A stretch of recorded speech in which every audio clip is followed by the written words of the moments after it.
بسم اللہ الرحمن الرحیم۔ السلام علیکم معزز سامعین۔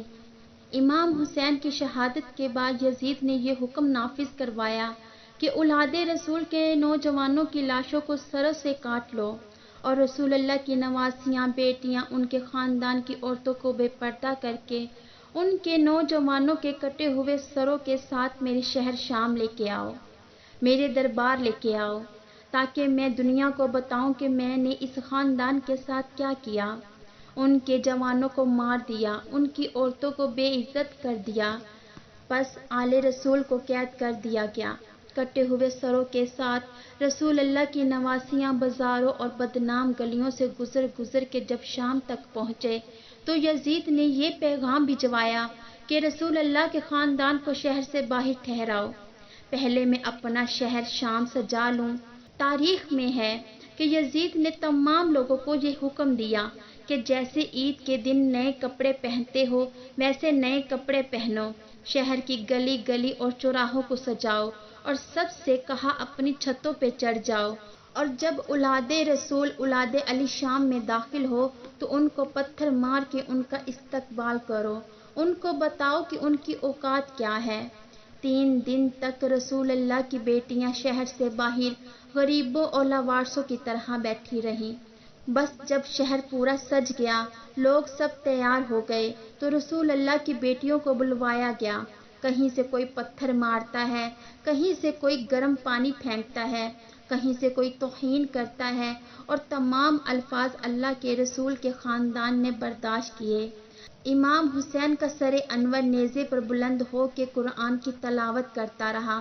کچھ لوگ ہنس بھی رہے تھے، کچھ لوگ تماشا دیکھ رہے تھے کہ یہ کس قسم کا سر ہے جو نیزے پر بھی اللہ کا ذکر کر رہا ہے۔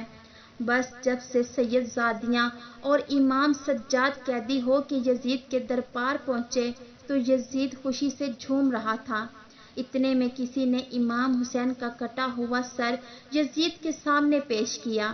یزید اپنے ہاتھوں میں چھڑی لے کے امام حسین کے پاک لبوں پہ مار رہا تھا اور ہنس ہنس کے یہ کہہ رہا تھا، کاش آج میرے بابا زندہ ہوتا، کاش آج میرا دادا زندہ ہوتا، ان کو بتاتا کہ میں نے بنی ہاشم کے ساتھ کیا کر دیا، رسول اللہ کے نواسے کی توہین کر رہا تھا۔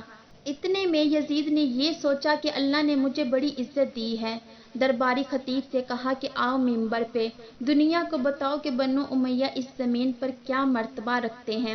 پھر وہ خطیب ممبر پر آیا اور یزید کی شان میں قصیدے گانے لگا۔ اتنے میں امام سجاد زنجیروں میں جکڑے ہوئے کہنے لگے، اے خطیب، افسوس ہے کہ تم نے مخلوق کو راضی کرنے کے لیے اپنے خالق کو ناراض کیا ہے، بس تم نے اپنا ٹھکانہ دوزخ بنا دیا۔ پھر امام سجاد نے یزید کی طرف دیکھا اور کہا، یزید مجھے بھی اجازت دے کہ میں اپنے خاندان کا تعارف کرواؤں۔ لوگوں نے کہا کہ یزید یہ بیمار قیدی جو اپنی بہنوں بیٹیوں کے ساتھ رسوا کھڑا ہے، یہ تمہارے سامنے کیا کہے گا، دے دو اس کو بھی اجازت۔ بس یزید تکبر کے نشے میں مست کہنے لگا، آؤ اپنا تعارف کرواؤ۔ امام سجاد زنجیروں میں جکڑے ہوئے فرماتے ہیں، تعریف اس اللہ کی جو تعریف کے قابل ہے۔ اے لوگو، اللہ نے ہمیں 6 چیزیں عطا فرمائی اور 7 چیزوں سے ہمیں برتری حاصل ہے، اور وہ 6 یہ ہیں: علم و حکمت، علم و بردباری، جود و سخا، فصیح و بلاغت، شجاعت اور بہادری، اور مومنین کے دلوں میں محبت۔ اور ہماری 7 فضیلتیں یہ ہیں کہ اللہ کا رسول حضرت محمد صلی اللہ علیہ وآلہ وسلم ہم میں سے ہیں، امت کے صدیق اور جوان مرد علی اور جعفر ہم میں سے ہیں۔ روز محشر اللہ نے جو اعزاز ہمارے خاندان کو بخشا کہ علی جب تک حوض کوثر کا جام نہ پلائے کوئی جنت میں نہیں داخل ہوگا۔ رسول اللہ کے شیر حمزہ بن عبد المطلب ہم میں سے ہیں۔ رسول اللہ کی اولاد جن کو اللہ نے جنت کا سردار بنایا وہ حسن و حسین ہم میں سے ہیں۔ اللہ نے جس عورت کو تمام عورتوں کی سردار بنایا وہ رسول اللہ کی بیٹی فاطمہ ہم میں سے ہے۔ جو آخری حجت زمانے پر قائم ہوگی وہ مہدی ہم میں سے ہیں۔